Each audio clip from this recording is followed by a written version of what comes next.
Corrections are encouraged. Can we get a cup of coffee in here, please?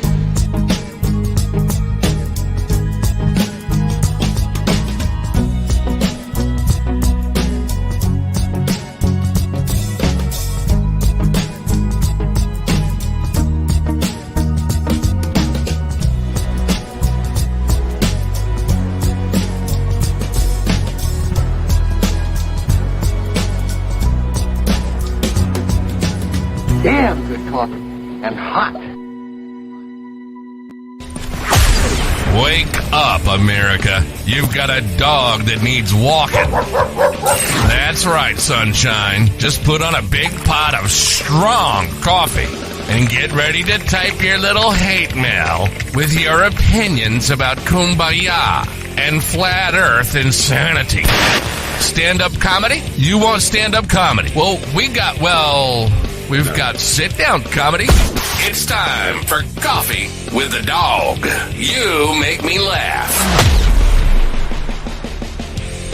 You give me gas, is what it is, really. You give me gas, and then I fart and I laugh. Well, not really. I lied. I lied about it. I'm a liar. Like Henry Rollins. Liar.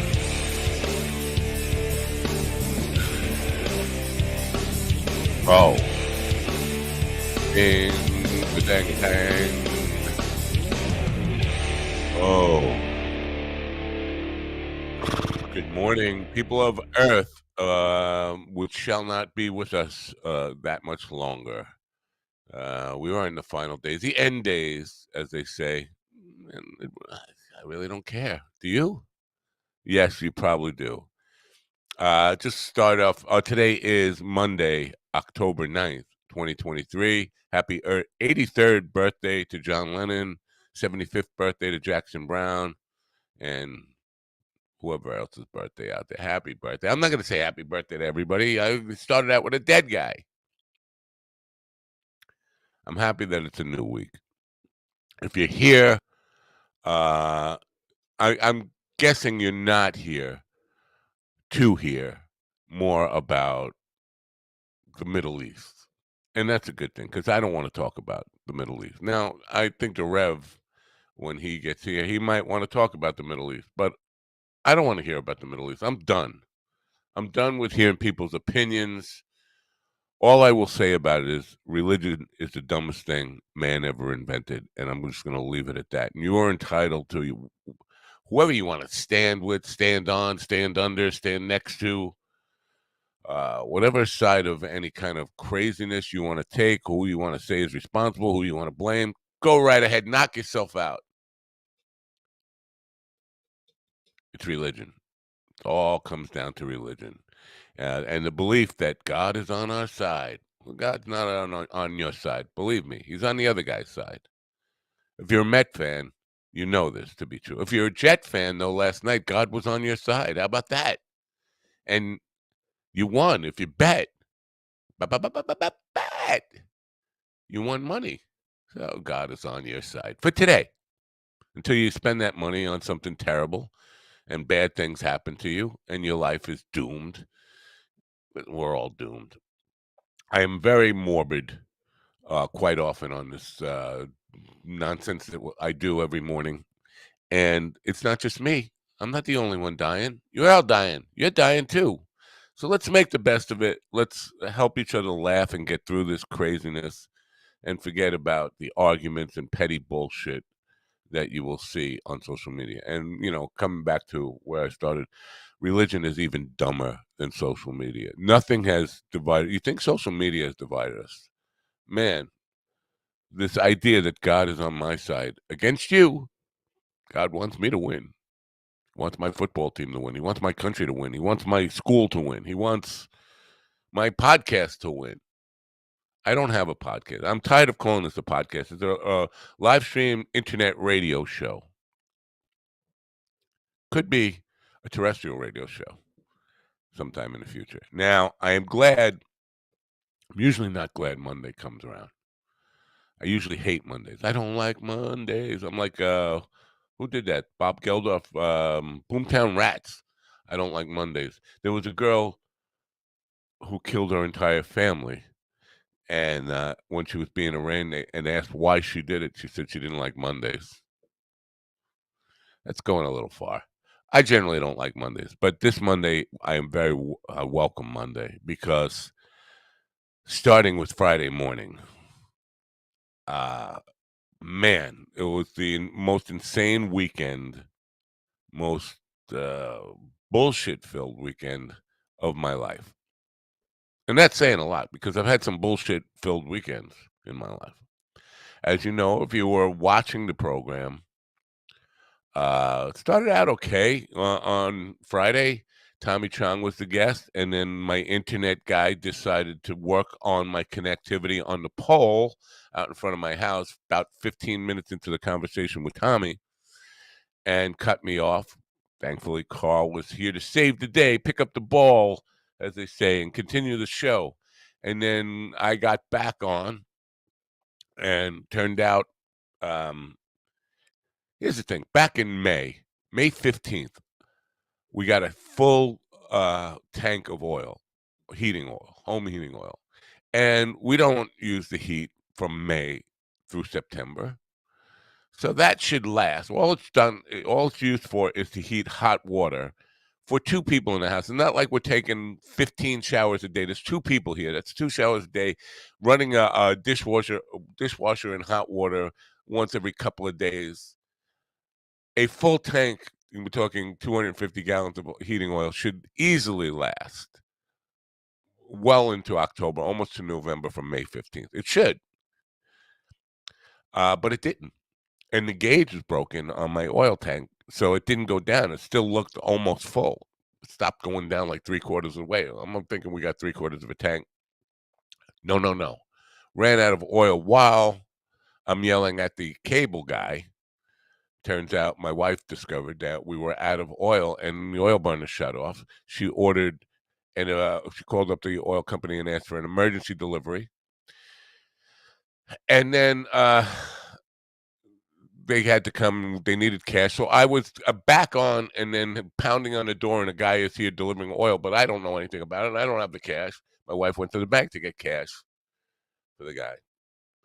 It was just so another distraction in the middle of the show. But here's the odd thing about this: the reason the reason we went through 250 gallons of oil between May 15th and October 1st, or October 6th, as it was that I had the air conditioning blasting so hard in the summer that the heat was going on, and I didn't know it. We were having heat and air conditioning competing with each other.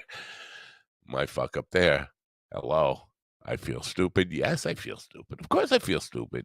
But okay. So that's Friday morning so far. I've gotten the cable guy knocking my show off the air. Then a guy pounding on my door expecting cash from me for another disturbance in the show. Okay. Get through the show. Soon as we get off the air with the show, I get a phone call, supposedly from Bank of America. On my cell phone, they're looking for my wife. No, she's not here. This is her husband. How can I help you? Like, why are you calling for her? Bank of America says, we saw some suspicious activity. It looks like somebody opened a checking account in her name in Bank of America in the last 2 days. Do you know if she's done that? Oh, I better check. No, she has not.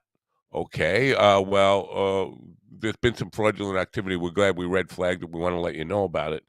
Now I'm thinking, it started out as they're calling for her on my phone. Somebody used my phone number, according to them, and her name to set up a checking account and was writing checks against it. And I said, well, how are they writing checks against it? Where did they put money in the account?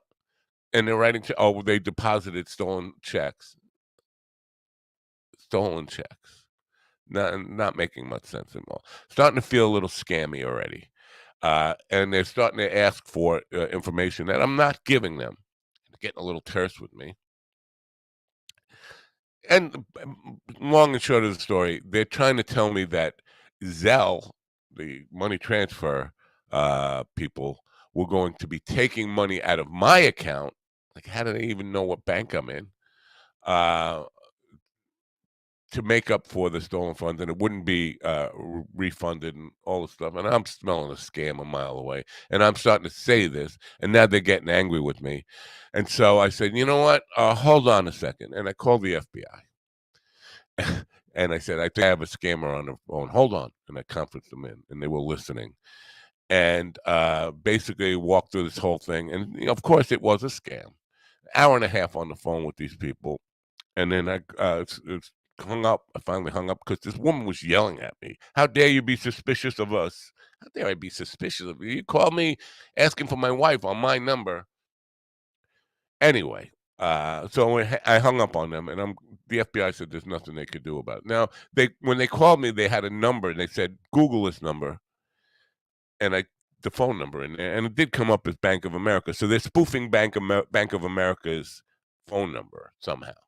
And the FBI has said they're powerless to do anything about this. They could not trace the phone call or where it came from. Probably came from overseas. I call my bank. They're not going to do anything about it. I call Bank of America. They're not going to do anything about it. We know there's a scammer out there. Listen, somebody less tech savvy or less awake might have done something really stupid and given people access to their account. Now, I say I didn't even have Zelle. I never used Zelle. Oh, Zelle is definitely hook up to your bank and put in these numbers. I'm like, no, I'm not doing that. And my my bank confirmed that I don't have Zelle hooked up. It was never activated on my account. Don't worry about it. But so somebody less, I don't know, savvy would definitely fall for that scam. And there's probably got a lot of people. And the FBI, not going to do anything about it. My bank is not going to do anything about it. Bank of America is not going to do anything about it. So there are people out there who are victims waiting for this kind of scam. And so I'm in a bad mood now. Now I've wasted quite a bit of time, and I have to get to an early gig. So I'm go to take a shower, and the hot water's not on because we have not primed and bled the oil burner, so we have no hot water. So I have to take a freezing cold shower really quick and get to my gig and load up equipment, get to the gig, play the gig, and it's at a nursing facility. I'm done with the gig. I take my equipment and put it outside in the front door. Have to walk around to the back parking lot to get my car. I get in my car and I leave without going back to get my equipment. And I'm driving home happily. Now I know I have another gig coming up, so I'm just going home to quick bleed the oil burner, get my hot water back, and maybe change the strings on my guitar and get to my evening gig. I get home, I open my car, and I realize, oh, my equipment's not in there. I left it at the nursing home, which is an hour and 15-minute drive. So I got to now forego all the plans I had and just drive back to the nursing home and get my equipment back so I can make it to my other gig on time. I did that, and my equipment was there, still there, thankfully. Feeling like a total idiot. And I get to the new gig, the second gig of the night. It's an Italian restaurant gig, and I noticed it's probably too technical here, but one of the pegs that holds a string on acoustic guitar holds the strings into the body on the bridge was popping out, and not it was stripped.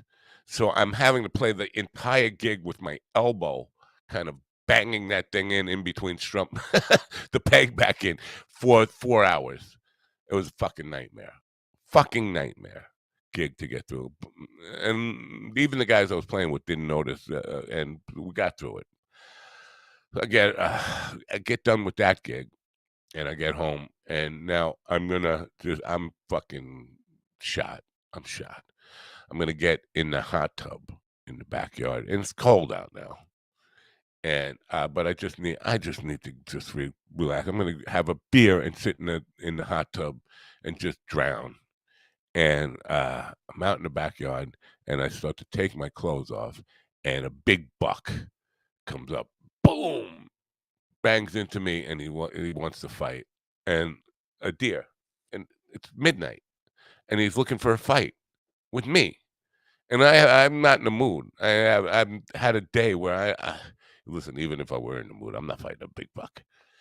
And you generally don't see the big bucks. We have lots of deer, but generally not the bucks don't come out. Except this guy came out at night and wanted to fight me. And so I picked up a stick and I said, I'm trying to, and he comes over and he knocks me back into the hot tub. I hit my head on the back of the back wall of the hot tub, and I'm like halfway unconscious underwater. And thank God I woke up. I came to and didn't drown. That was my day Friday. I have a Saturday morning, I have a corporate gig that I need to get to, playing for a major corporation. Now, this is playing guitar, playing all original music, and telling a few jokes in between. And there were about 350 people in the audience. They had just sat through a keynote speech that they didn't want to sit through on a Saturday morning on their weekend. And they're not in a good mood.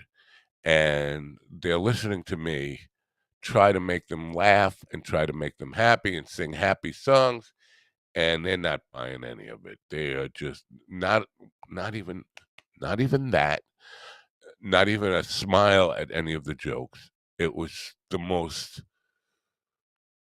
I don't know, deer in the headlights performance that I've ever done. And it was just so cold and so I don't know if embarrassing is the right word. I mean, like, what's wrong with those people? Can't they even try to show some support for? I didn't want to be there. The money was good, but I didn't want to be there as much as they didn't want to be there on a Saturday morning. And then I spent the rest of the day just trying to kind of sort shit out in the studio and figure stuff out, and then Sunday morning. Got up and we had a little dress rehearsal for Church of the Last Resort, which will premiere on October 15th, which is this Sunday. And then I watched the Road Dog movie starring Doug Stanhope, which I had been looking forward to for almost a year, which I'll talk about later on. But so I watched that, and I said, you know what, I'm gonna chill out for a little while, take a nap. And I'm taking a nap, and the phone rings. Matt, yeah. Are you not in your car? No. You're supposed to be here. I had another gig Sunday. I forgot about. I forgot about a gig. This is the fifth time this has happened in a year. I've never happened to me in 45 years of playing professionally.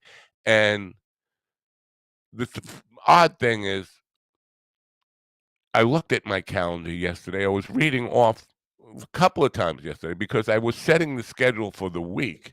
And I looked at my calendar and didn't notice the big momentum on Sunday, like in big bold letters. I had a gig yesterday, and I didn't see it on my calendar for some reason. Just spaced it out and didn't go to the gig. Oh my God! Can you keep them there? I will run there right now. And, just run there right now. Get there as fast as I can and put on a show. No, I'm fired.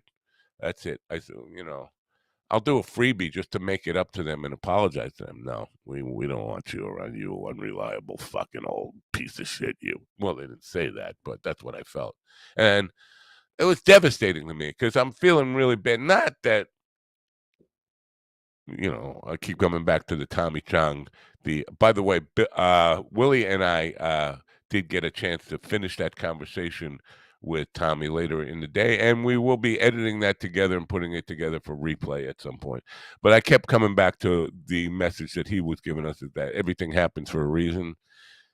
I don't know how much I believe that, but it certainly helps you get through something like this. So bottom line, it was a shitty weekend for me, and I'm glad Monday is here. Willie is running a little late this morning. I don't know what he's doing, and I don't really think I want to know what the situation is, why he's running late, but he will be a little bit late. But the Rev is here. Now let's say hello and good morning to Dr. Reverend Jelly Roll. Good morning, Rev. Good morning, Brother Matt, and peace and blessings to you. And sounds like you needed my help over the weekend. And I'm sorry, I was busy. Oh, my Lord. Yeah. It was one for the books.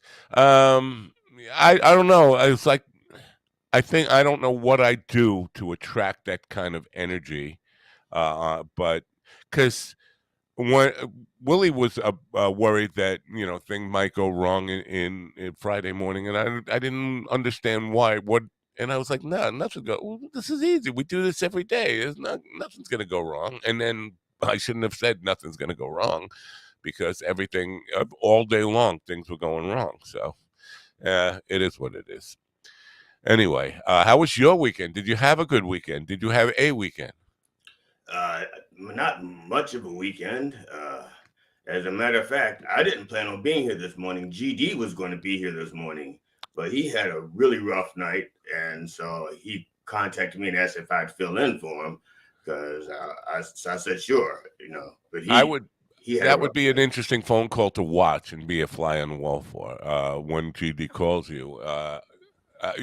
We need to get that on videotape. We need to see both ends of that conversation. He was up late last night because he had problems with deer as well. Deer, yeah. Wow. Yeah. It just so happens that last night there were like a herd of deer walking across his yard, and they were stopping and pissing on everything. Okay, marking their territory. And he does not like that because, this was like his yard, so he had to go out and remark his territory. So he's out there having a pissing contest with a bunch of deer. So it was not pretty.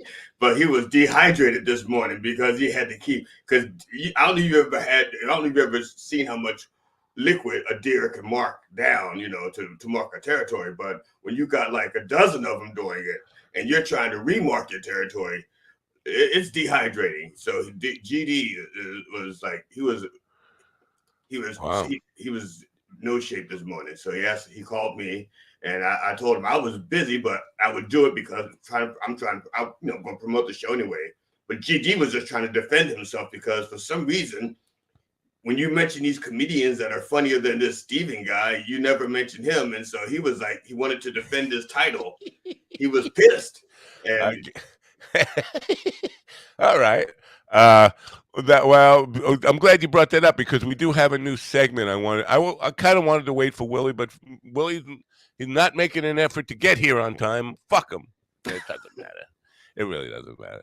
Anyway, the new segment that I want to start doing is called Funnier Than Segura. And just a brief recap. Last week I was going off on Tom Segura, who is punching down on people. He's a bully. He's full of himself. He's lost all perspective on who he is and what he is. And he thinks he's like God's gift to comedy and looks down on anybody who's less wealthy than him or less famous than him, and has disdain for his fellow man. And I'm not happy with him. So I'm going to be doing for as long as I can keep up the interest in it for myself and don't forget to do it because, as you know, I forget to do things every day on this show. Like, oh yeah, we were supposed to run that segment. I forgot. Govs say goodbye to them. I forget. So I'm not the most organized or focused guy in doing this.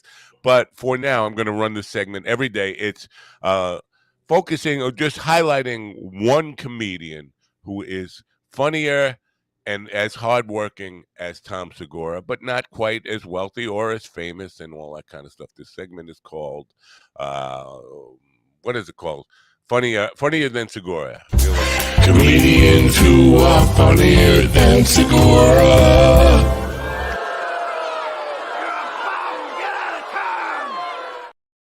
Out of town. Today we are featuring Uncle Walt, who has been doing comedy for only 18 months, but he is hardworking. He's getting his way around, and he is funnier than Tom Segura. And not only that, he is a black man who eats ass, and I've been told, and then Rev, maybe you can back this up, that eating ass is not a black thing, and Walt is the standout black man who prefers ass on the menu. So Okay, here's the deal, and I don't want to.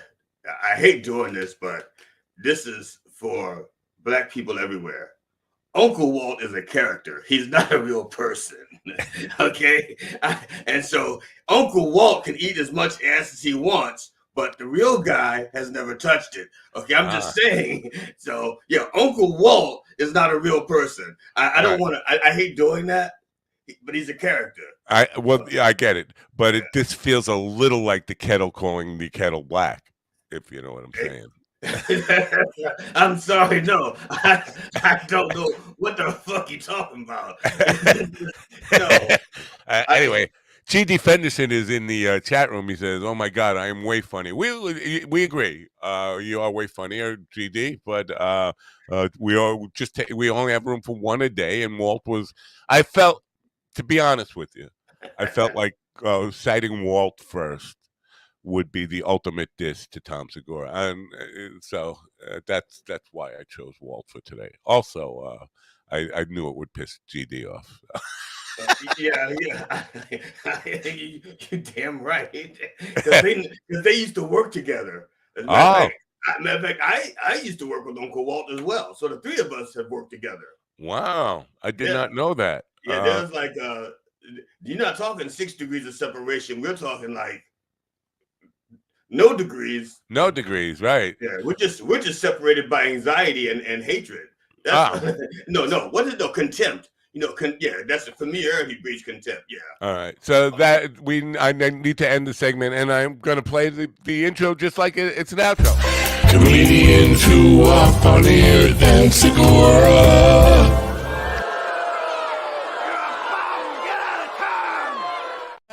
Get out of town. I like that they're telling them to get out of town. Anyway, don't go to see Tom Segura. Don't give a guy who is wealthy your money so that he can, you're going to forego getting groceries or anything else that you want to do in life with your limited funds. If you're one of these people who is not wealthy and you're paying $200 for Tom Segura to get wealthy so he can insult you, I think you're making a big mistake with your life. You can use that money to go see G.D. Fenderson twice or 3 times and enjoy the show even more, because he will be even funnier than Tom Segura, and you'll enjoy the show more. So, as a matter of fact, if you pay him just the right amount, he'll come to your house and do a private party, because he's not stuck up. He's not stuck up. But you don't have to always come to him. He'll go to you if you make it worth his while. That's what we're promoting here. Comedians who are not stuck up, even or forensic humorists that are not stuck up. And all that's true. He does get pissed off when you call him a comedian too, because he thinks he's like above that. Wow. Yeah, he's a real piece of work to work with. To know him personally, he's a real piece of work. But wow, I did not know that. Yeah, professionally, he gives everything he's got. Reliable and all that shit. But I mean, it's funny when I work with him professionally. We get along just great. Right. No problem. But on a personal level, we can't be in the same room very long. Now, do you know if he's on Twitter? Because Spark TV is on Twitter, and they're promoting his special. I don't know if you know about this, but GD has not a special, but it's something on Spark TV. It's called Documenting My Funny. Well, it is a new special, I guess. It's streaming now on Spark TV. That's being promoted, and I've been sharing it around, but I don't see him necessarily on Twitter, so it's kind of confusing. Do you know if he is on Twitter? He is on Twitter, but the problem is Twitter isn't on Twitter anymore. Twitter is fucked up. Yes. And he's getting annoyed with the hoops he's having to jump through to share his own material, So yeah, I got to change this background pretty quick before Willie gets in here. Where's my threesome? All right, we got the threesome background. And now Willie's just turning around and around and around and around. I don't know. He's got some connectivity problem. Oh, there he is. Good morning. Oh, wow, and he's not muted. How about that? Is that a first, ladies Yeah. and gentlemen? Yeah. Sorry for my tardiness. Congratulations. Well, don't do it again because you don't want to be retardiness. Right. Yeah. Right. I just want to say happy Indigenous Peoples Day to all my Native friends out there. I forgot. Thank you for reminding me. It is Indigenous Peoples Day, and I'll talk about that for a second too. But it is also Christopher Colombo Day here in New York. One more Colombo. There is just one more thing. Just one more. I was thinking, and it got me to, yeah. Oh my God, I love Colombo. That's actually one show that my dad made us watch that I really got, that and Beretta. I was really into Beretta. I think they were on like back to back on like WGN or something. No, they were on different networks. I have no idea. Maybe later on. Maybe you watch WGN, that would be like what they call it, syndication. Yeah, you gotta remember that in between these shows, like we had to get dad a beer and stuff like that, and if you weren't fast enough, you took a headshot. So there was a lot of confusion during TV time. Yeah. We were also the remote control. Like, because I was born in the 80s before remotes were like really popular, and we were poor, so we didn't have a remote and probably till like 1995 or something, so before then he would just throw something at you to get your attention. And some of those ashtrays were heavy, especially the ones I made in class, in art class. Those ashtrays, they hurt. Anyway, that explains it, because Columbo was really a 70s series. It was part of the mystery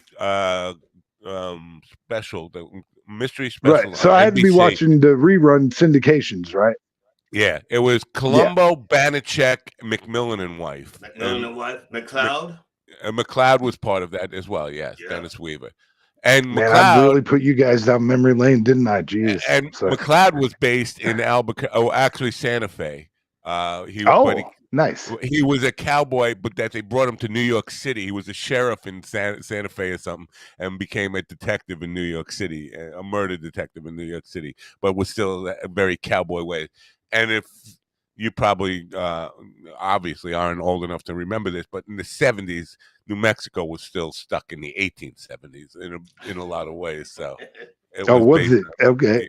Yeah, it was very cowboy. When I was there in the 70s. I mean, I can see that. I mean, this town is really very cowboy. I mean, we were the groundskeepers at a rodeo ground. So, yeah. So later on in the show, we have singer-songwriter Edie Carey from Colorado. She's going to be here singing a song or two. She's going to be performing at Sticks and Stones next week on October 18th, and that's what her appearance here this morning is all about. But cool. Indigenous peoples, let's go back to that for a second. Now, I don't want to get all involved in the bullshit that's going on in the Middle East, but it's kind of ironic that it's Indigenous Peoples Day here, and the big argument that's going on in the Middle East is both sides claim that they have the right to that little piece of land that the Gaza Strip. They both claim to have indigenous rights to it, like they were the first people there, and this is where our people come from. So, I mean, in this country, we have indigenous peoples, right? At least it's clear. I mean, so this is what I'm going to say about that real quick. I mean, but according to both of their belief systems, they're right, because both of those nations come from brothers. So yeah, both were there. So figure it out, folks. Well, here's my problem with the whole thing. I covered that in the news, by the way. There is I did have one Israeli news story, but it's not real. It's not real informative. It's just more my opinion. We're going to scare people away. But here's the thing now. This whole idea of that being the Holy Land. There's so many. Did God not know Hawaii existed? Did God not know about, there's so many better places. So Fiji. I mean, there are so many more beautiful and exotic places. It's not about land. Because if it were about land, that place is as big as Connecticut. There's plenty of people for those land for the people of the land to go. And here's the thing with America, and I didn't want to get on this, but there's plenty of room for all those Jews here. We can give Montana. Montana's bigger than Israel. We can get. I mean, people in Montana are like, no. The problem is, no, we don't really want them here. You can say you're pro-Jew, you're not anti-Semite, but if I say bring them all here, whoa, wait a minute, we don't stand with Israel that much. We don't stand with the Jews that much that we want them living next door to us. Let them keep them over there. We have enough in New York already, and New York and Miami already. We don't need any more. So that's all bullshit. It's not about the land. It's about this fucking idea that God is on our side. God is on the Jets side last night. Right. Yeah. No. Hey, it was this week. Right. So, we cover that in the news as well. We should just do the news real quick. We just want to keep talking about what I got in it. Yeah, let's do the news. You know what? I'm not going to pull us out. We'll all stay on the screen and while Willie does the news, and if we need to. Yeah. If you have something to say or whatever. Great. Are we doing the thingy though? And now. The news with Willie. All right. The Dolphins are back to their winning ways with a 31-16 win over. Oh, wait. We just lost you. You just muted yourself. Somehow you got muted. I did not do that. Oh, something happened. You did that. I didn't touch anything. My hands were on my dick. No, I would. No, you would see if I would mute stuff, my hands would be up here. All right. Well, once again, here we'll start that story from the top. Then we heard Miami Dolphins. Yeah, go ahead. All right. The Dolphins are back to their winning ways with a 31-16 win over the New York Giants, breaking yet another NFL record in the process for total yards through 5 games, passing 2,527 yards that the Rams set back in 2000. I will say, though, that some of these NFL records are a little ridiculous. So they broke the record for the most total yards through 5 games. Right. Why is that actually a record? Yeah, you know what I mean? I could see it being half the season or something like that.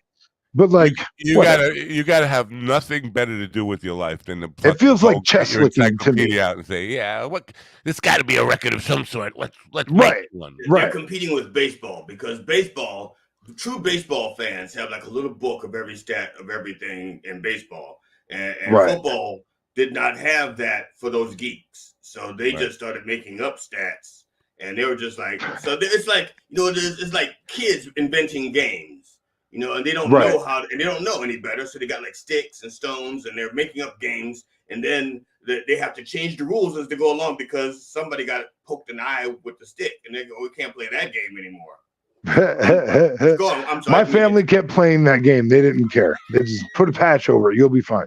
Yeah. The New York Jets flew into Mile High Stadium and came away with a 31-21 victory over the Broncos, in spite of not scoring 5 times in the red zone and only converting 3 of 12 third down conversions. Mr. Downer. Mr. Downer. We have to have a Buzzkill Willie.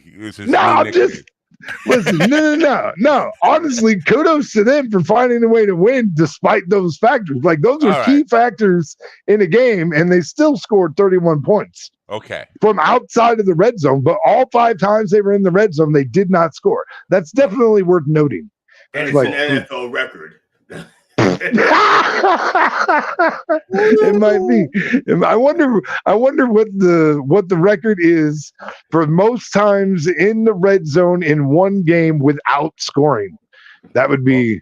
I bet you the Jets hold that record somehow. I mean, 5's got to be pretty fucking close. No, the NFL holds the record for most made-up records for any sport. Right. I mean, that's probably true as well. That's probably. All right. If you're an NFL geek out there, start looking that up and get back to us about that record. Yeah, send us an email. Yeah, Mind Dog TV. Comedian Corey Herrera will be celebrating Indigenous Peoples Day like he always does by inhabiting white people's homes until they force him to leave. Shout out to Corey Herrera. I love you, buddy. Happy Indigenous Peoples Day. Um, the My God has a bigger dick than your God war rages on in Israel. When is someone going to tell these fuckers that God is asexual, so its dick size doesn't really matter? Wow, I didn't even know it was about dick size. I also haven't the seen God that is one God. news story. That's a throwback to George Carlin. Actually, I love it. He's got a great joke about that. My God has a bigger dick than your God. Yeah. I don't know how I missed that because I know most of Colin's material. I don't remember that one, but okay. Yeah. So it was during the same one where he did the bits of the prisons of balancing the budget during that same special. Where on the album cover it's like a stick man farting. But I don't remember the name of the album. But he says that dude, I believe me, I can get it exact. It's do you believe in God? Yes. Good. Do you believe in my God? No. Pff, dead.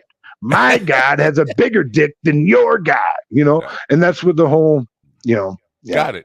Anyway. Well, but they got the same God. I mean, yes, technically, yes. They don't like they that's actually, what's stupid about it. Yeah, and they both claim Abraham as a patriarch. This whole war is the worst sibling rivalry I've ever fucking seen. Well, yeah. Well, not only that, but people don't realize that Palestinians are not all Muslim too. There's lots of Christians there, right? So right. You got all three of the world's major religions all just like dicking it out for yeah. It's just so stupid.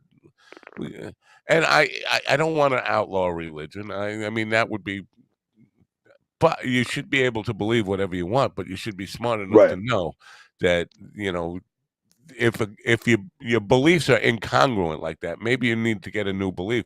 If your belief is that God created us all to kill each other while he sits back and takes sides, that's a fucked up belief system. Maybe you ought to tweak it's terrible. But I mean, but look how murderous their God is. Like, read their books, bro.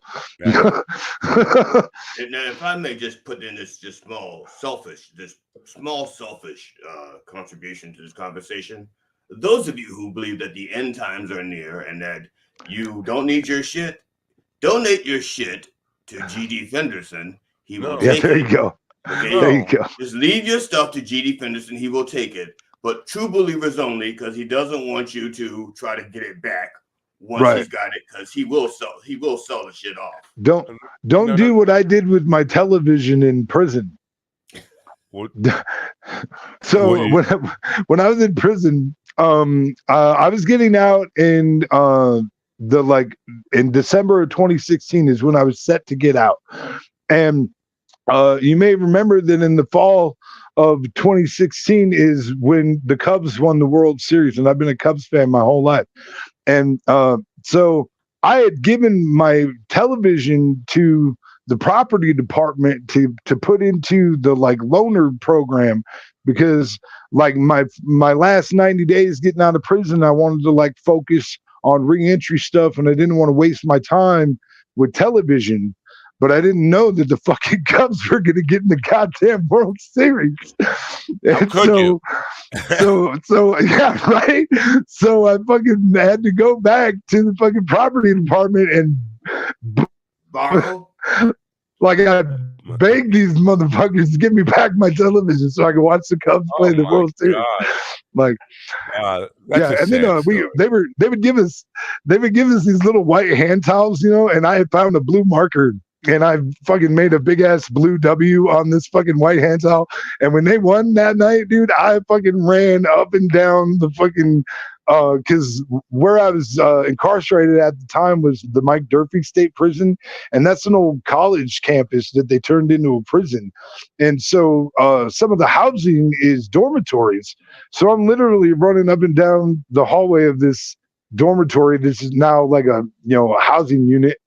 With my fucking Cubs W flag Guards didn't even give him a fuck because they were like, yeah, that's Conway. He'll calm down in a second. Like, Wow. this is ridiculous. So Wow, yeah. but that's pretty cool. I didn't know. Now, did they change? Did you change prisons? Did you go from like a regular prison to this college campus Yeah, prison? yeah. So when I first went in, so I got arrested March 15th of 2007. I spent like Beware I the Ides of spent March. until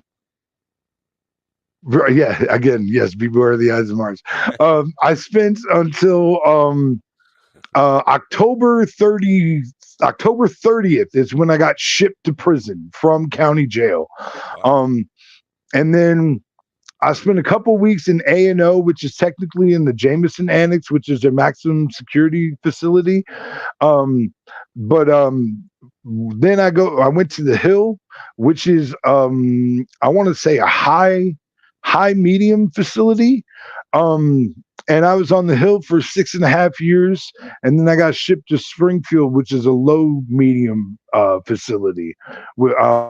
And Springfield, the Mike Durfee State Prison in Springfield, South Dakota, and that's where I was released from. Wow.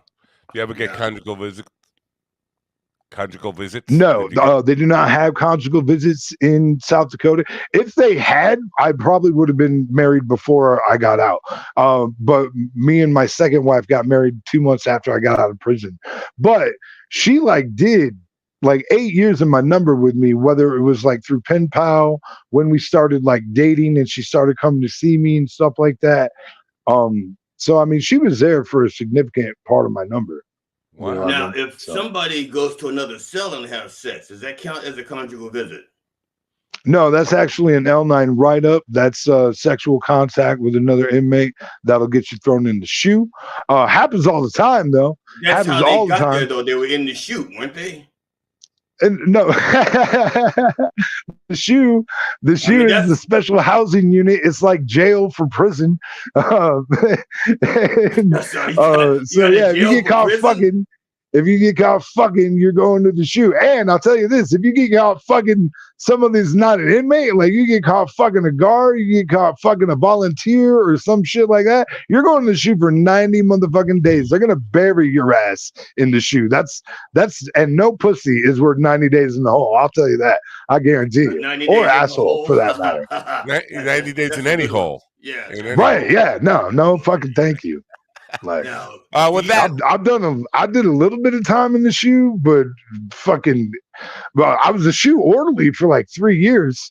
So, so at least I knew how to make my time easier. You know? Well, with that, let's make our sponsors proud, and remind our people how we pay the bills around here. Creative Live is a great way to up your game and your creativity in a lot of different genres. They have over 2,000 courses online. Right now, they have 70% off exclusive offer for you people, you Coffee with the Dog people out there who miss Tommy Chong for the most part on Friday.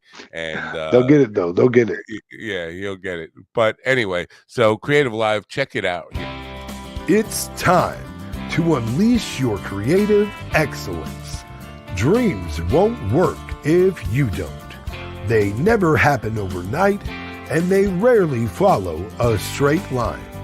Excellence is a result of the hustle, consistently pushing to do better. And success looks different for everyone. CreativeLive.com charts paths and tailors content for students, but they also encourage independent thinking and exploration. Go outside of your comfort zone. Who knows? You might actually like it. Right now, you can get up to 70% off through this exclusive offer for Coffee with the Dog. CreativeLive.com has site-wide sale for Coffee with the Dog listeners. Save up to 70% off. Go to minddogtv.com and click on the link on the homepage now.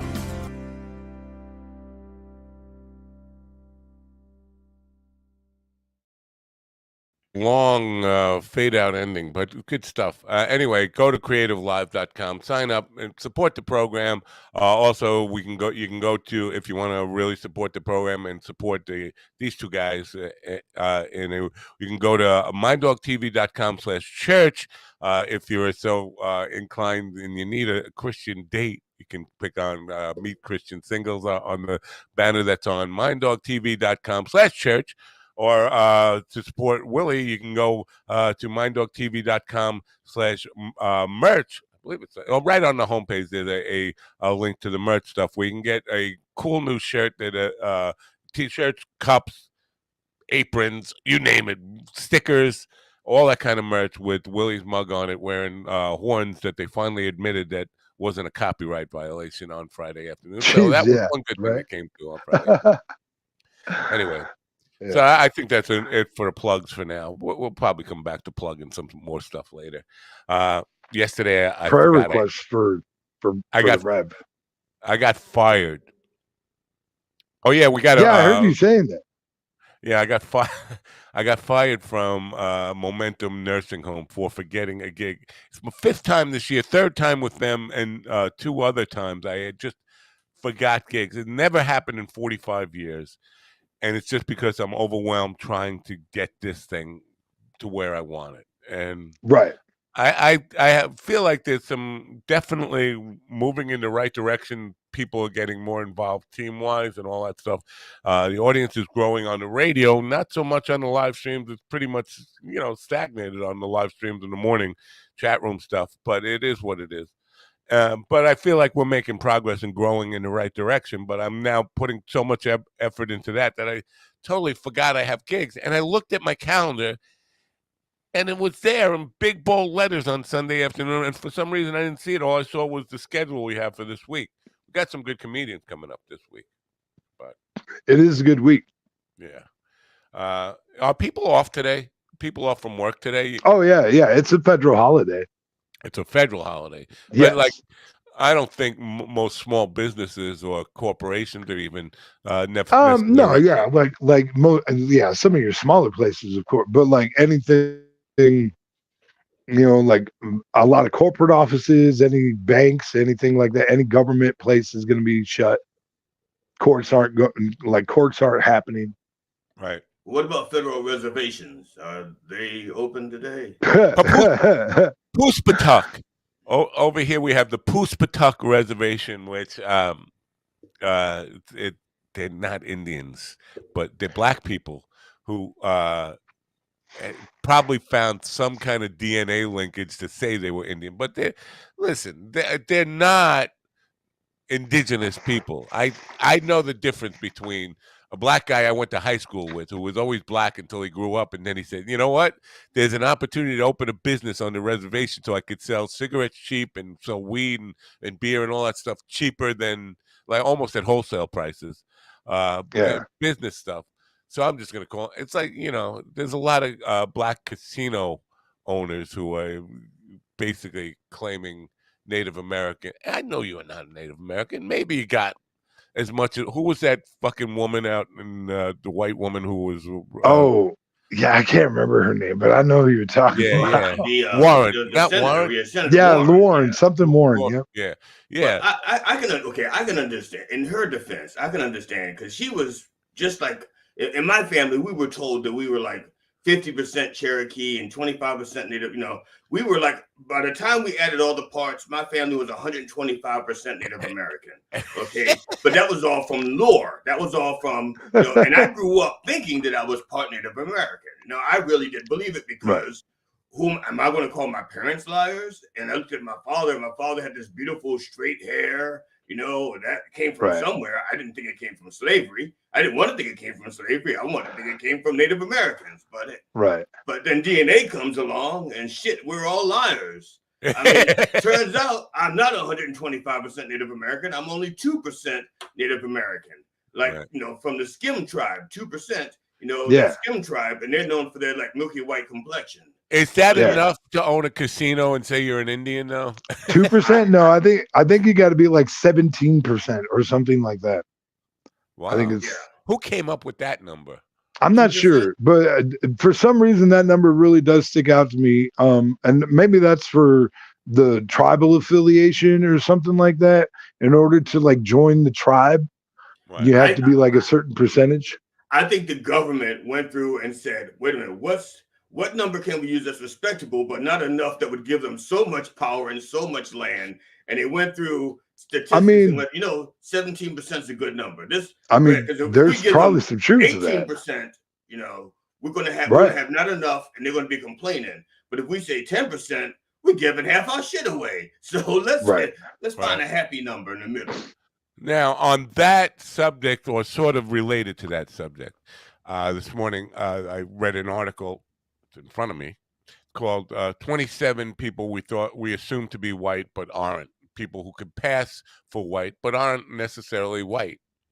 Right. And we always thought that Barack Obama, I think you guys probably thought this, I know I thought this, that Barack Obama was the first African American president, even though he was half, his mother was Right. white. Right. It turns out Alexander Hamilton. Alexander Hamilton had a black mother and a white father. His brother was black skinned and treated as a black man. He was Really? yeah. I just found that out this morning. That's pretty astonishing to me. So he was the first half African American president, Alexander Wonder if Hamilton. that's why Aaron Burr tried to shoot him. Yeah, that's probably why he was just trying to shoot the black half. Yeah. Jackie Kennedy Onassis was half black. But that's too fucked up. I'm sorry. There's a racially charged fucking moment. Yeah. All these people. Jackie O is part black? Part black. She's half black. Her father was extremely dark skinned. He was called Black Joe Bouvier. Really? Yeah. What? Black Jack. I'm sorry, Black Jack Bouvier. This is surprising. I know. Yeah, some of them you know wait about. Wait a minute. I just wanted to check because I'm surprised that my people didn't know about this. Right. Okay, because we usually know about this shit underground and we talk about it for years and years. Right. And you don't let us know. This is hush stuff that we don't. Yeah, you don't be telling white people this shit. Like, fair point. I'm reading this off the internet. The so Onion? It could be all bullshit. Yeah, isn't the Onion? Oh, Is yeah. it the Onion? Yeah. But there are a few we knew about. Let's say like Derek Jeter, Mariah Carey, those people. Right, yeah. And they're saying they could pass for white. Jennifer Beals, Clark Gable. Now, not black, but not white. He again, Native American, but completely Native American. Clark Gable is supposedly like full blood. I don't know, whatever. According to this, I don't buy that at all. I don't buy that. According to this, it was no secret in Hollywood that he was not a white guy, and he was really a civil rights advocate. Even on the set of Gone with the Wind, he insisted that black people didn't have to go, use separate bathrooms and separate entrances and dine in separate rooms and all. Right. Well, that's good. I mean, And at he least he's insisted doing that that. anybody going blackface went natural. Yeah, that was Yeah. I don't know what's going on with that. We just went to black. In honor of facts, we just went to black. All three of us at the same time. So that's got to be something on StreamYard then, right? Not on. For how long? I didn't see it. I didn't see it either, but then again, I didn't see the other shit coming. So. Oh yeah. Now, Chloe Bennett, do you know her? Intimately, no, I've never. I can't pull up her picture, damn it, because it's on a different computer. But she's an actress that we should know. She's from Quake and Marvel Agents of S.H.I.E.L.D. I don't know, but she's Chinese. You would never know it. I mean, there's nothing about this girl that looks Asian in any way. She just looks like an Anglo whitey. An Anglo Whitey. Yeah, Fuck Anglo yeah. Whitey. Oh my God. Did you see the fucking stage shirt that I'm going to be getting? I fucking was so happy to fucking see. I found this shirt online. It's got a picture of George Jefferson and it says, "Shut up, honky." I can't wait to fucking wear that on stage, dude. Like fucking, I want to wear that so fucking bad.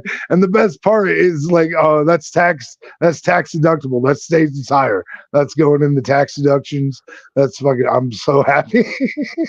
The original Betty Boop was a black woman. Yes, Uh, that I was told. I mean, with that ass, yeah, duh. I think we all kind of knew. The rest of these people aren't really big surprises. Again, like Derek Jeter, Mariah Carey, who's this girl? Rosario Dawson. She looks like, yeah. Slash, you know. Slash definitely looks like he's got some. Dwayne "The Rock" Johnson. He doesn't look white. He couldn't pass for white. Yeah, no, and he's Pacific Islander. He's like Samoan and shit. Yeah.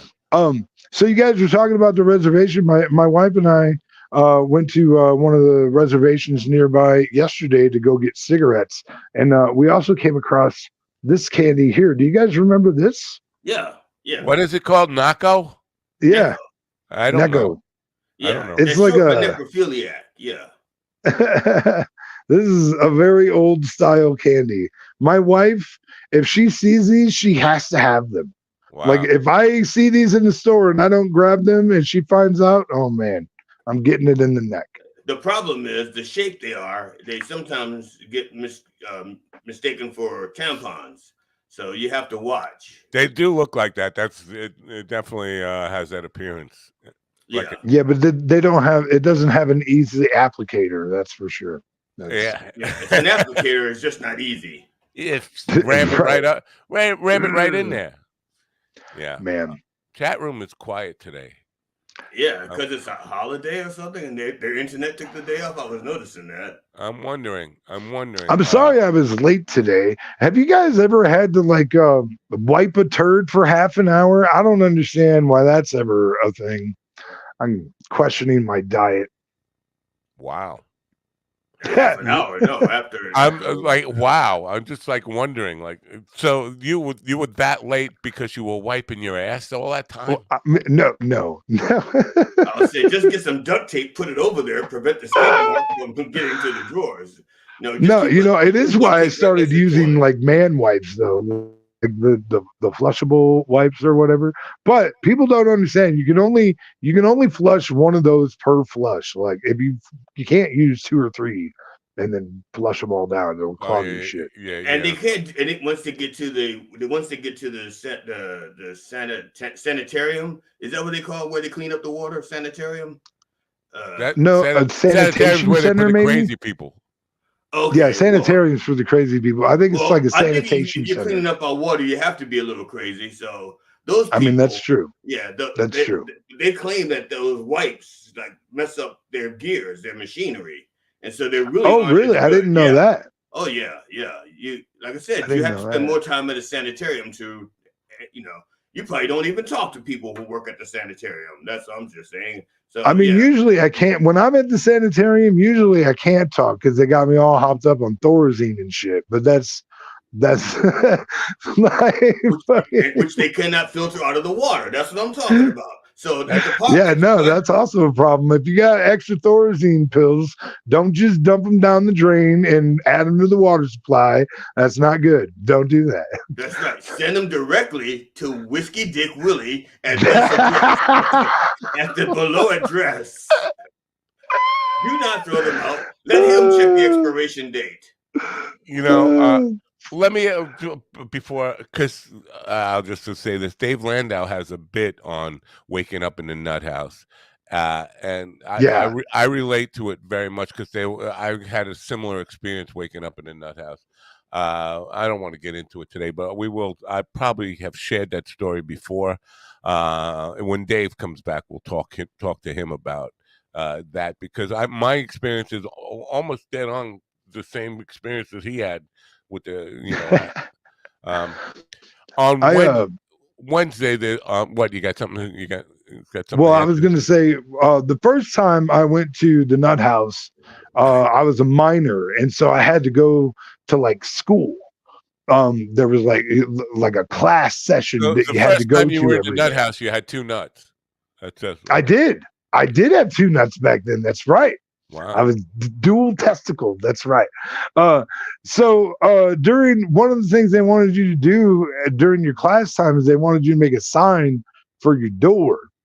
And and this is the 90s, so all we had was clip art, but I went through all the clip art and I found one that was cool looking, and it was a spaceship.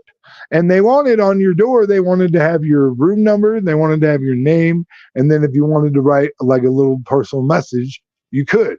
And so this spaceship that I found had 3 beams of light. And in one beam of light, I put my room number, and the other beam of light, I put my name.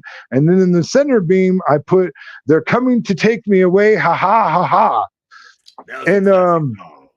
That's a classic I song. was I was forced to take the sign down. They said they were like, "There's people here with these kind of issues," and I was like, "I'm trying to validate them. What is your problem? We talked about this in group." Yeah. That's a great song. And the flip side of that song was the same song. They just started backwards. Dr. Demento. They played it backwards. So one side is like, "Remember when you ran away and I got on my knees and begged you not to leave because I'd go berserk?" Well, and then on the backside it's like, like Wow. Yeah. That's pretty good. Yeah, you did that pretty impressive, I have to say. You're backwards. Yeah. No, practicing. I'm I got a surprised. 3-legged cat fucking with me right now. Go away. You're just a pussy magnet over there, Matt. Yeah. Chris Kuhn, ever hear of him? Is that black guy? I don't know. That's why I'm asking you. I know there's a comedian named Clint Black, and I think he was going to use Clint Kuhn, but he didn't want to get mixed up with Chris Kuhn. Chris Kuhn is booked for a Wednesday morning at the 9:15 spot. I have his email address. I can't find. There's a white, big, heavy set guy, white guy doing a set on YouTube that goes by that name. There's an actor in Hollywood who sometimes does comedy who goes by that name. I have his email address. He's booked for Wednesday morning. I don't know how he got booked for Wednesday morning. But I did send him, and I said, "Please let me know something about you because I don't want to introduce the wrong guy. There's not really anything on the one that I have, so I don't know who's going to be on this. Somebody named Chris Kuhn is a comedian. I'm guessing is a comedian is booked it for 9:15 in the morning on Wednesday, and I'm not sure who it is. I'm not. I didn't want to put a picture of him. I don't know who the person is. It's a conundrum. Joey Kuhn. I do know a comedian. I thought maybe it came from your recommendation. You know, when you're sharing. I mean, I put a lot of stuff on just group chats though, so like it might be. But what I would say is that like have you tried to like check the Facebook pages and see if any of those have that email as the contact? Yes, the email doesn't come up with anything I searched on the web.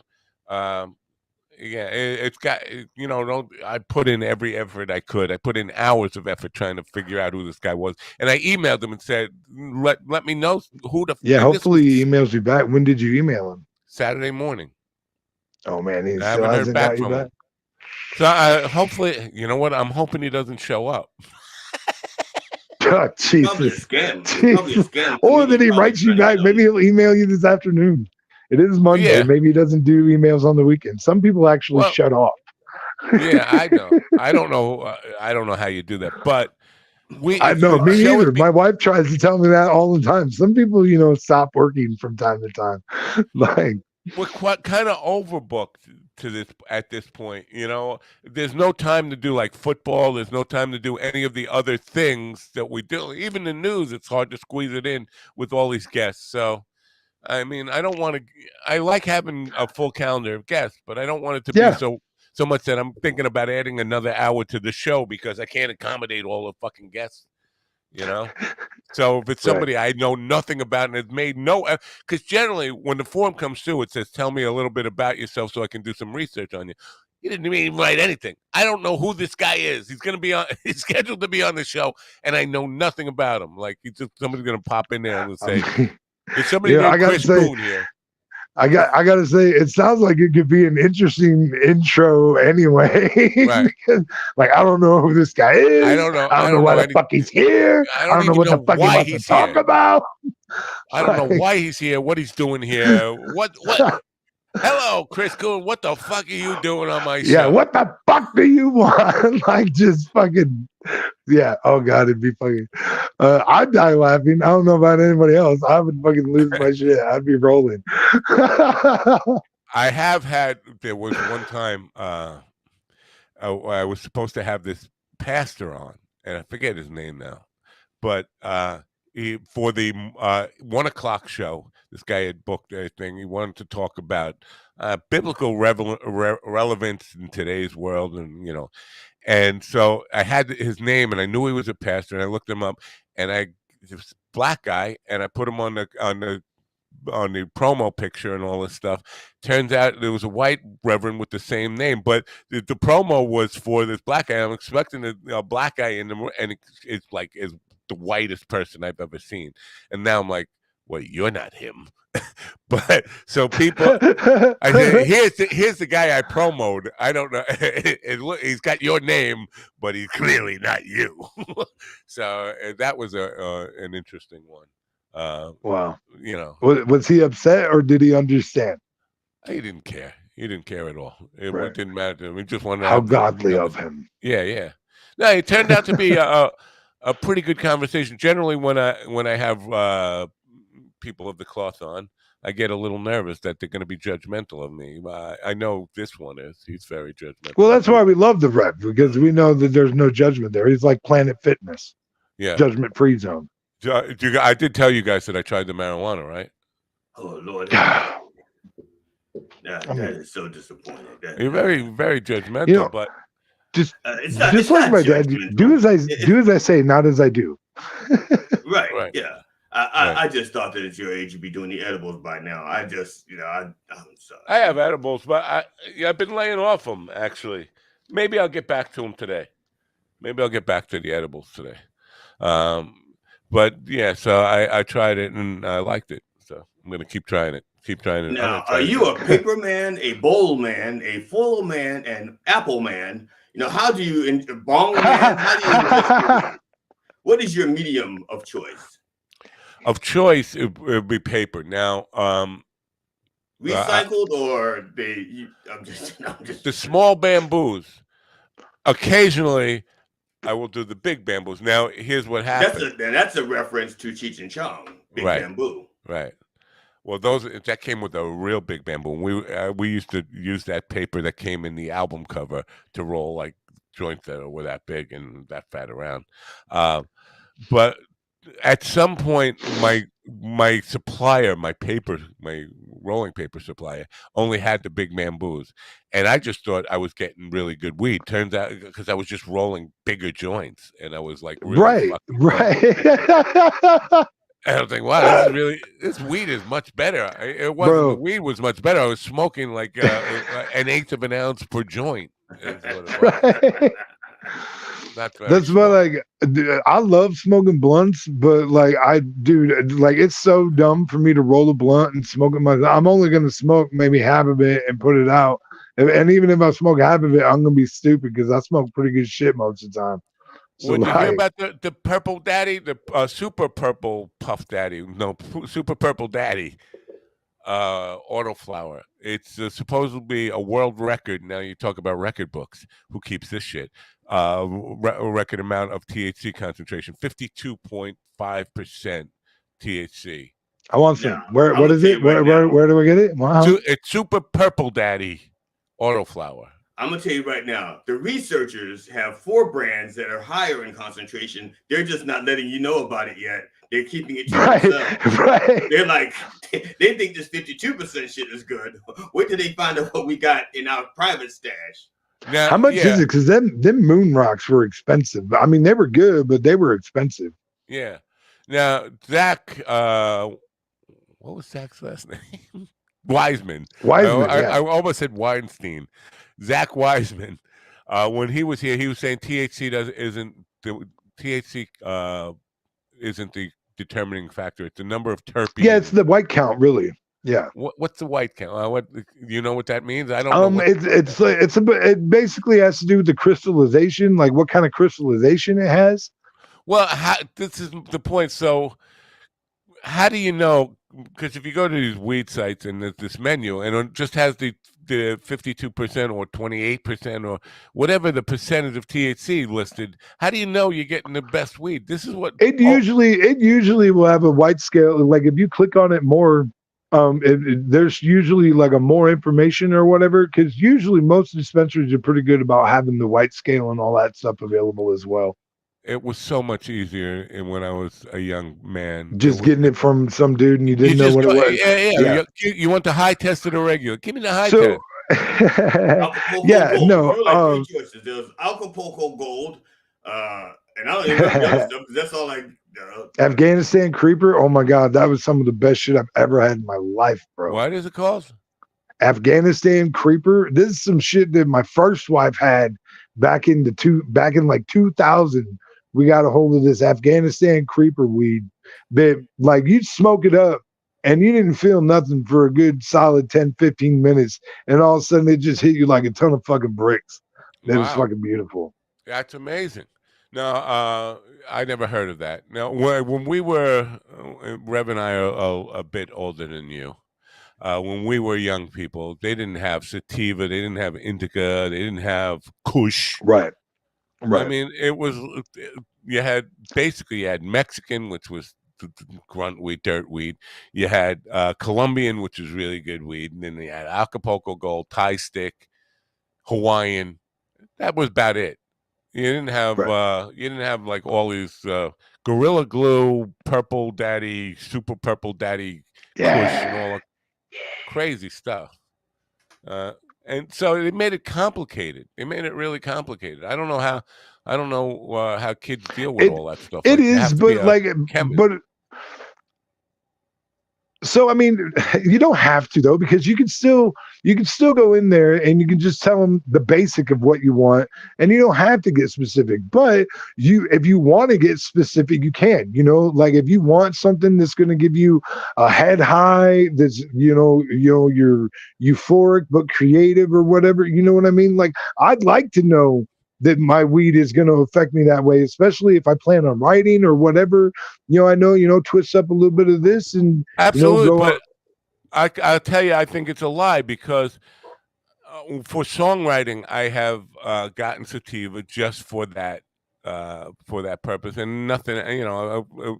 Sometimes what they call sativa makes me want to go to sleep, and indica is supposed to make you want to go to sleep, and that made me very creative. So I just think it's all bullshit marketing, man, and so I don't trust any of it anyway. My guest is here. You guys want to hang for the interview, or you want me to bounce you? It's up to you.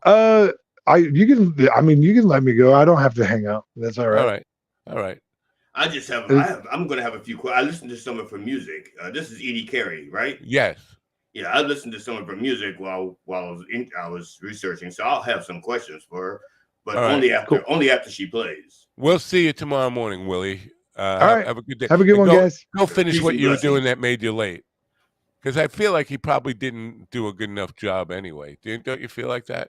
Yeah, well, and I wanted to give him a prayer on the way out so he have safe travels, but right. I can fax it to him later. I don't know why I just had to put that I in there. There was okay. Now, Colorado-based singer-songwriter Edie Carey is known for her unmistakable soulful voice, her intelligent heart, and her heart-grabbing songs. She'll be performing at Sticks and Stones on October 18th for one night only. She's here now. Ladies and gentlemen, please welcome to Coffee with the Dog, Edie Carey. Hi. Hi. Can you hear me? I'm fine. How are you? Can you hear me okay? Absolutely. Can hear you okay. Strum the guitar so we know that sounded okay. It's making noise? No, that's right. Good. Your 13th fret sounds a little off. Try the 13th fret. The 13th fret. It's too late to fix it now. Yeah. Okay, well, we'll go with it. We'll fix it live. We'll fix it live. We'll fix it live. Exactly. Good morning, you guys. Good morning. It feels very early here compared to you. I was going to say, you're in Colorado now. You're coming but you're not in New York yet. You're still in Colorado. Nope. Yeah, I'm still in Colorado, so I'm 2 hours behind you. But yeah, I'm flying to New York next Tuesday in prep for coming to Southampton. Now, is this part of a greater tour, or are you just coming here for just this show and then going back to Colorado? I'm just I because I have 2 small kids, I tour once a month for about a week, so I'm coming out I'm playing in Southampton, New York City, Cambridge, Mass, New Jersey. I have, like, 5 shows next week, so Very cool. yeah. Now, how small are the kids? Can't they just fit in the guitar case? Can't you bring I them with you? mean, no, my 10-year-old is almost as freaking tall as I am. It's horrifying. I'm not Wow. happy about it. So he's big. No, they're in 5th grade and 2nd grade. But, so 3 weeks a month I'm home momming and writing songs while they're at school and prepping to go on tour usually once a month. So Wow. coming up Uh, on that. are your kids musically inclined yet? Are they trying to be like mom?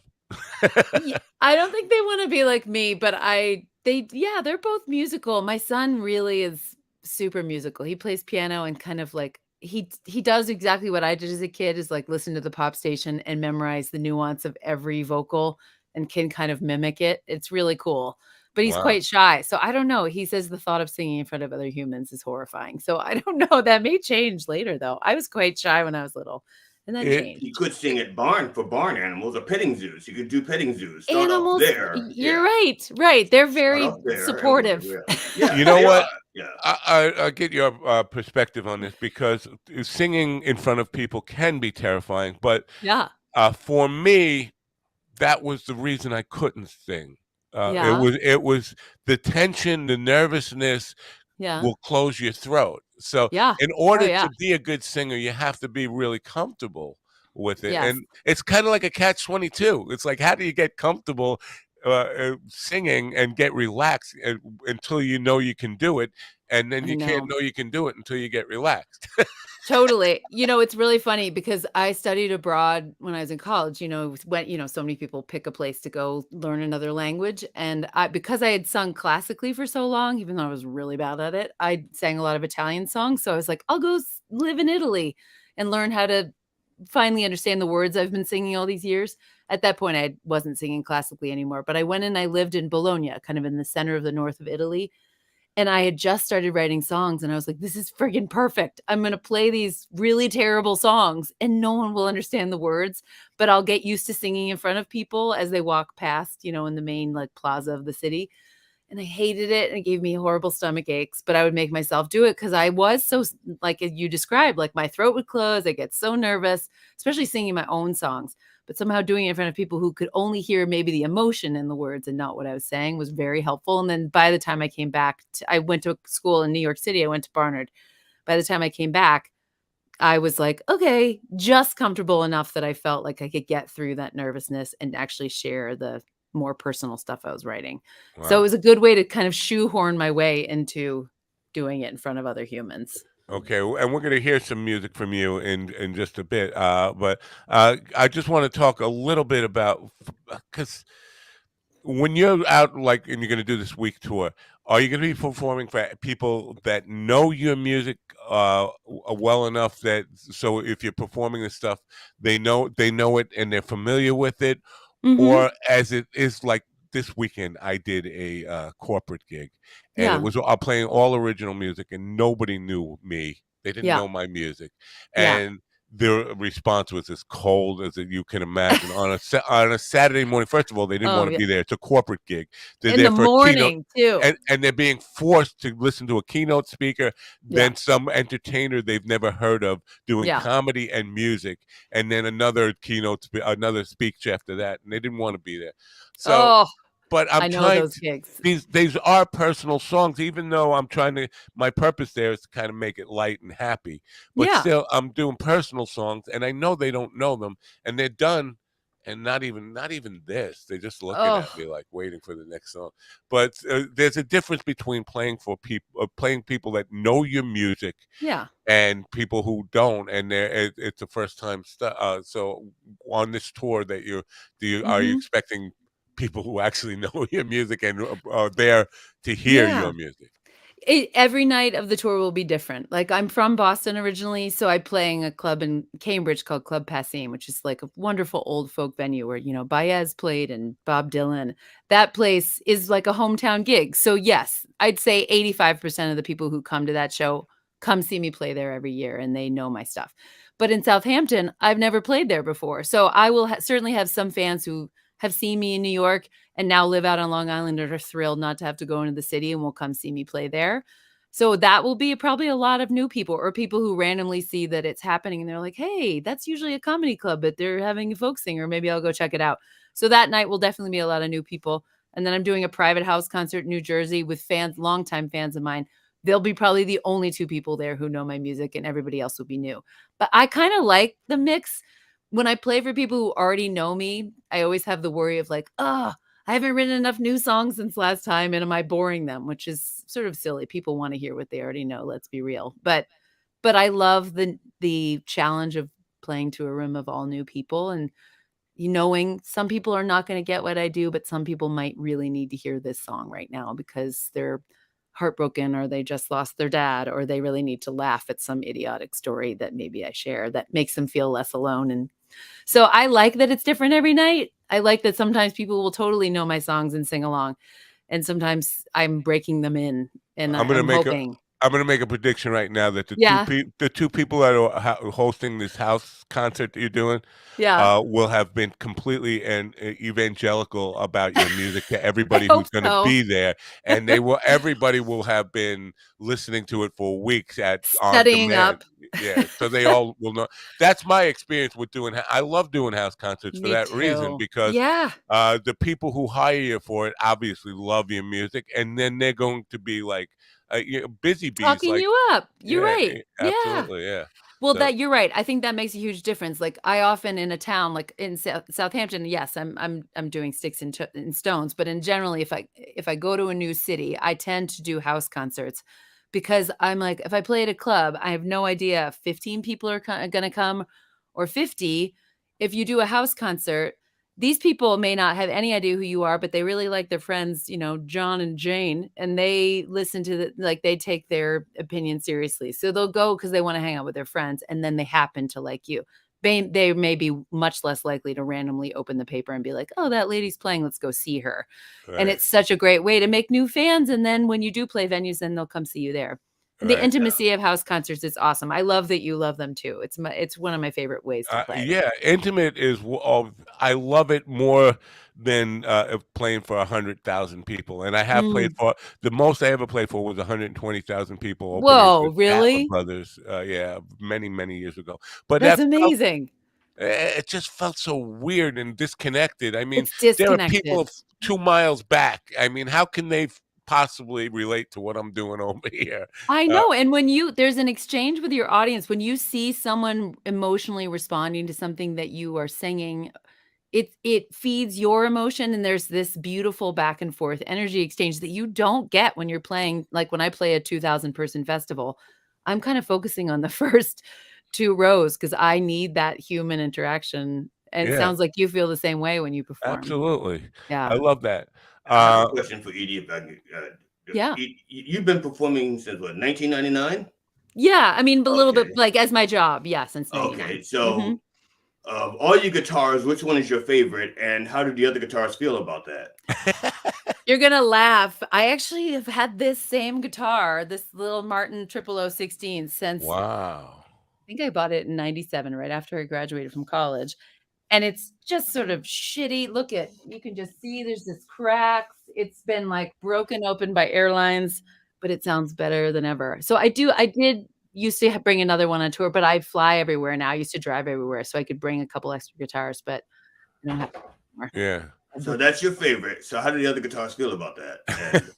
And It and 'cause I kicked him to the curb.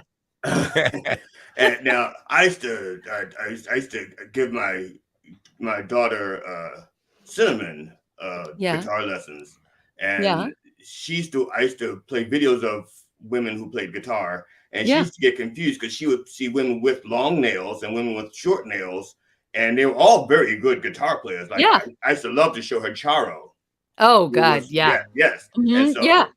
so are you a nails or a sans nail musician? That is so interesting. I'm sans nails. I feel like I should have nails, but look at I just actually got my nails done this weekend for the first time since I got married 14 years ago, because you Wow. feel like your nails they can't look nice because you have all your calluses on your left hand. Right. Yes.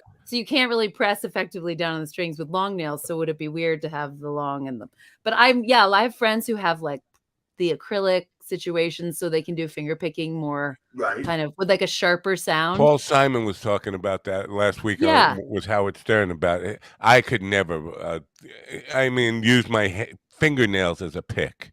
I know. I And I don't think do I a lot could of finger either. picking, but I do it with flesh, you know, Me too. basically. But it makes for like a darker, warmer sound, which I Right. kind of like, which is also Yeah. why I like a Martin, which has like a darker sound than other Right. guitars. So Uh, yeah, I kind of wish I was coordinated enough to do that, but I've never tried it. yeah. Just a little bit more before we hear your Yeah. music. Chris Christopherson used to say about Ramblin' Jack Elliott, because Yeah. Ramblin', I don't know if you know Ramblin' Jack, but Yeah. he's Yeah. a guy who likes to talk about his songs Yeah. before he plays them, and Hmm. sometimes he can go on really long, which is where he got the name Ramblin' Yeah. Jack. Uh, and Chris used to say, at some point you got to put a gun to his head and say, just Sing play, the just friggin' song. Right. for the types of audience, and this is kind of something I love. If I know the artist, today is Yeah. Jackson Brown's 75th birthday, and he's somebody I love. Mm. I love Yeah, me hearing him too. talk about what the song means to him, where it Yeah. came from, and all that stuff. But if I don't know the artist and they start doing that, it Hmm. feels like with the Ramblin' Jack situation, just shut up and play. So, Right. do you change? Do you do a lot of talking about where your songs came from, and does that change depending on the audience? How much you will do that?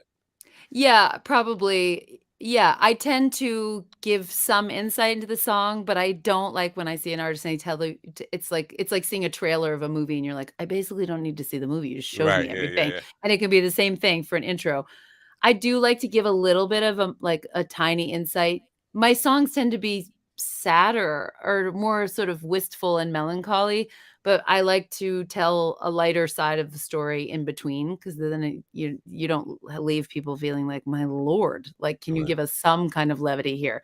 So, Right. but I like to give a little insight, but not hopefully not too much. But when I'm Okay. with people that I know really well, yeah, I'm probably more chatty than I should be. Okay, now act like I guess act like you know you're with people who you know really well, and give us some insight into what you're going to play for us now. Okay, I'm gonna sing a song called "The Veil," which is the title track of my record that came out last year, and I wrote it in January. No, I wrote it in January of 2020, 10 days after my kids and I were in a rollover car accident. Somebody ran a red light and flipped our car upside down. I was with Wow. my 7-year-old and my 3-year-old, and we were hurt, but not nearly as badly as we could have been. But all I kept thinking in the days after the accident was like, I've been traveling around this country by myself, alone in a car for at that point 20 years. And I was like, how is this happening 1 mile from my house, like on the way to the YMCA to work out? Like the most kind of domestic, mundane, safe, protected kind of feeling morning. And then suddenly we were upside down and I was having to explain to my kids why something like that happened. Very And cool. so I just felt like we all have a veil of security that we think we have around us. And when it's pulled away, you want to put it back around you. And that's what I was thinking about when I wrote this. Very cool. So I'm going to solo you out, and feel free to just start whenever you can. Awesome. Thank you.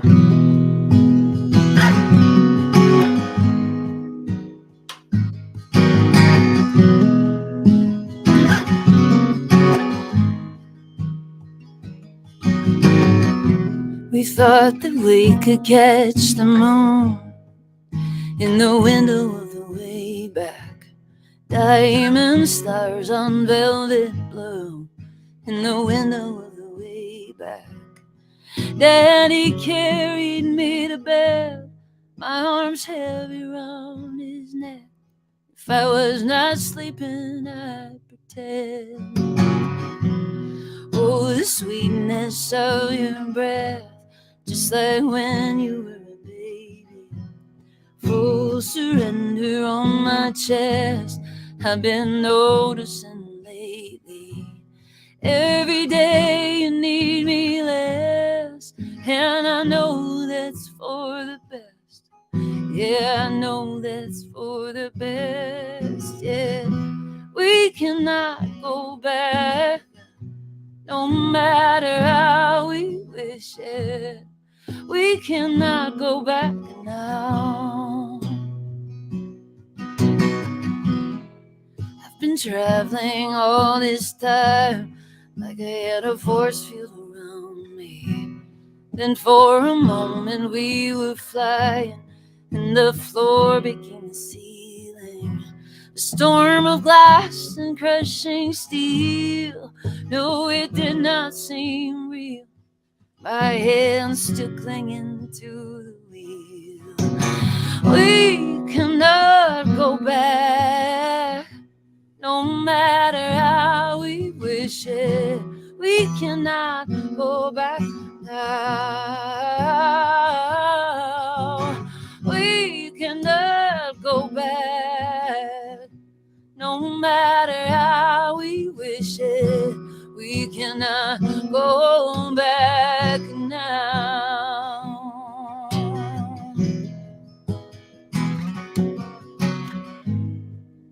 In the window of the way back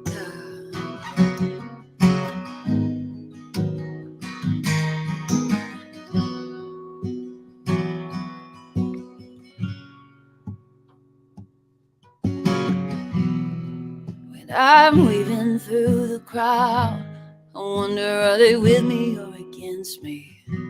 But we won't say these words out loud. We'll just scream it on the small screen. I've never seen such a great divide, so high and so wide. But it's been here all this time, and we cannot go back. Now the veil is lifted. We cannot go back now. We cannot go back. Now I'm scared that we can't fix it. We cannot go back.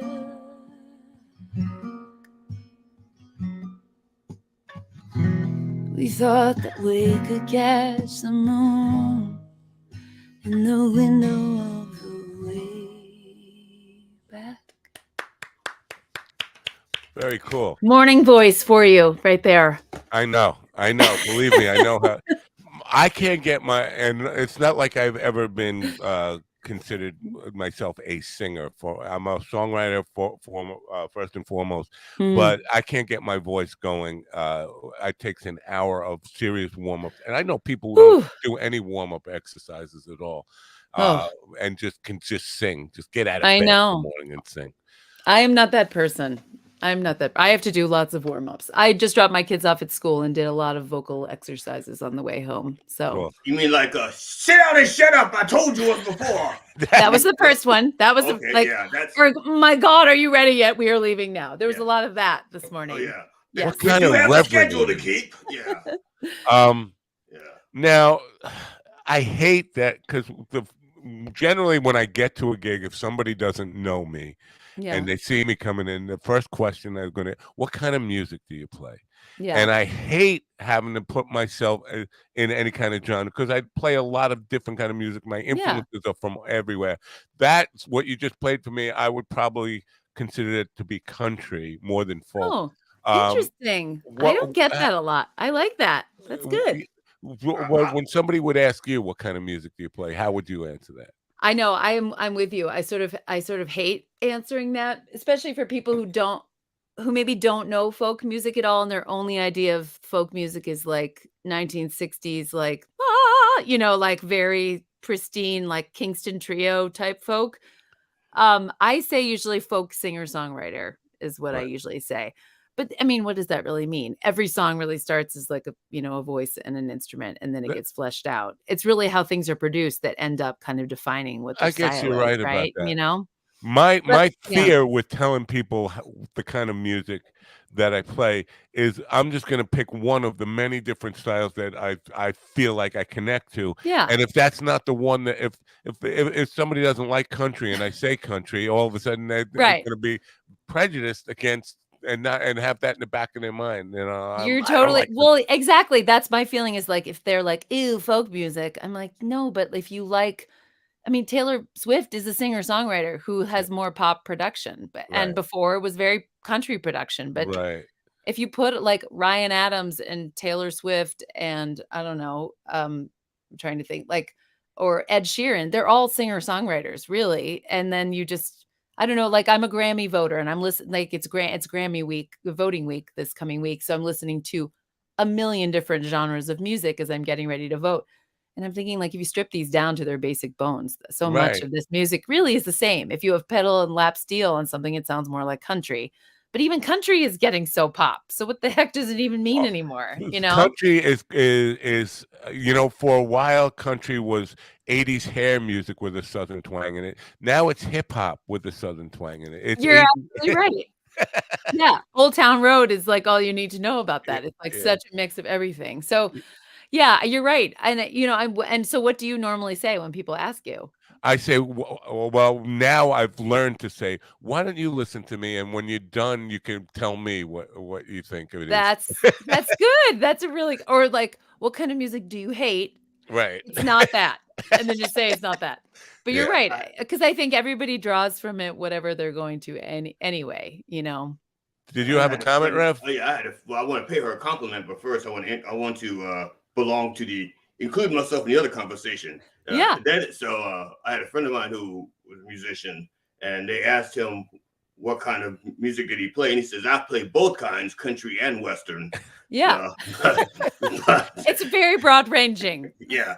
Now, but I want to pay you a compliment because, first of all, in an era in which so many people are using like auto tune for their vocals, the sheer fact Mhm. that that you can very comfortably, I shouldn't Mm, say comfortably, but very talently mm. play your song so early in the morning, Thank but you. also with a 13th fret that is clearly broken That is and nobody can clearly tell. completely And I'm telling you, I tricked you. people out there, I challenge you to play that song with a broken 13th fret and sound as good. You can't do it. You can't. Now Dude, she thank you. I take that compliment to heart. now she didn't get anywhere near the 13th fret, which was I was trying to see the chord she was Oh, I I can't you even know count that high. Can't even Yeah, I count know. that high. And without the cutaway, who would ever play up there anyway? I I mean, know. I yeah, never that's I'm more a first position guitar player. yeah, Yeah, I do a lot of open tunings and sometimes I play a little higher up there, but I tend to hang out right down here. It's a little more my yeah. jam. Yeah. Uh, Now, writing process and Mm, because we talk about you just talked about how you break it down. Everybody, all music is the same. It's the production that really changes production value. mhm. But Mhm. when writing, do Mhm. you start with the guitar? Do you start with the guitar in your hands? Does it start Mm. like driving somewhere and you get an idea for a song? Where does it come from for you? Yeah, it's so different every time. So if I'm writing stuff that I'm gonna put on a record that I'm going to record, I'd say it usually starts with guitar, like getting a guitar sort of motif that I like, and that usually has a mood and a color, and then that lends itself to, like, leading to an idea that I wanna sing about.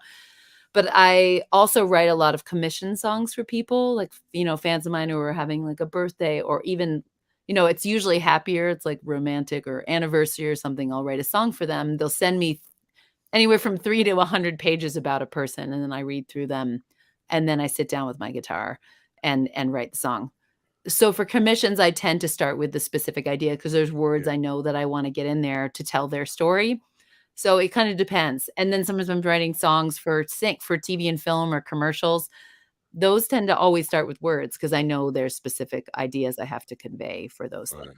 So, it's different every time. Um, so now for the veil though, Yeah, and songs like that. Now, this was about an incident that changed your perspective on yeah, things.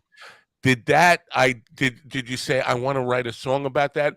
Did you yeah. say, or was it was that because I was gonna to Mm, follow the rest of that was gonna be, or did mhm, you pick up the guitar, hear that melody, and say, mm. this reminds me of that thought I had about the incident with the car rollover, and it's Right.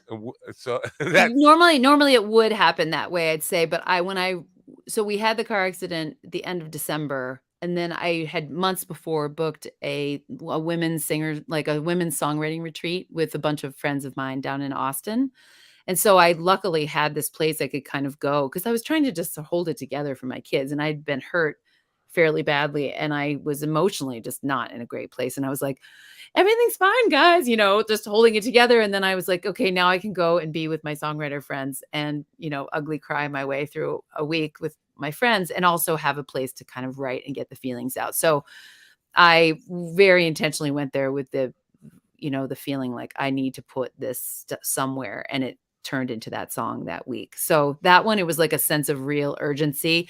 I did not have any melodic idea. I just sort of started kind of diving in and did like a big journal kind of free write and went back and kind of harvested the words I liked, and then found the music that felt like this felt very like sort of haunting and wistful to me. I mean, it's so simple, but and then I got that na, na, na, na, na, na. I really loved that Was little that riff. just C, D, E minor you just played?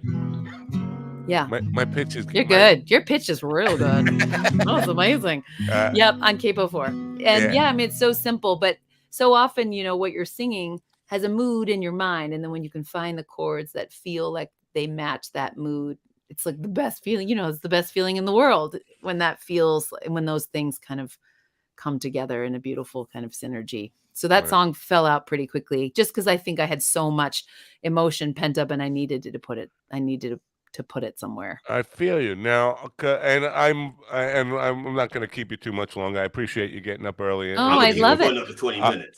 I'm gonna keep you for another 20 minutes. I I'm don't know gonna what he's say got planned. my Well- kids are at school. I'm free and easy right now.